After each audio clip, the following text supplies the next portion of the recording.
Yine Güzel Hanım harikalar yaradır. Bilirsiniz ki ya Güzel Hanım 4'ü 9'u Mart bizim Azərbaycanımızın dahi bəstəkarı, Gəncəmizin vüqarı Fikrət Əmirovun 100 illiğiydi. Bizim Gəncə Dövlət Filarmoniyasının 90 illiğiydi. Ve bizim Bakıda, ülkemizin her yerinde, Gəncəmizdə bu tədbirlər keçirilir. Bəli. Ona göre burada ne ayırmak lazımdır?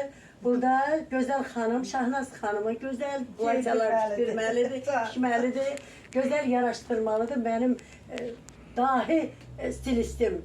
Güzel Hanım bir sırada bir paltarı tikip yaratan. Bu möcüzə değil, bu doğrudan möcüzədir. Allah razı olsun. Valla, ben necə gəlmişəm, bu parça hazırdır.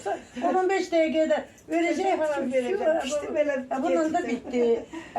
İndi mənim də belə geyindirmək var. Buradan ağarma Hacran xanım nətər deyir, Nəsibə Zeynalova filmdə. Deyir, əzəl birinci bəyin geyindirməsidir. Bəli.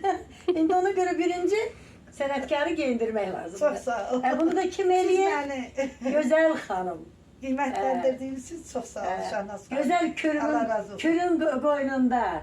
Samıq. Samıq şəhərində yaşayıb yaradan, harikalar yaradan Gözəl xanım, Gözəl Çok sağ dərzi. olun. Bizim Samığımızın adını çektiğinize göre, onu çekip buraya geldiğinize göre minnettarım. Ben Çok her sağ zaman olun. siz hara gedirsiniz, oraya gedirəm.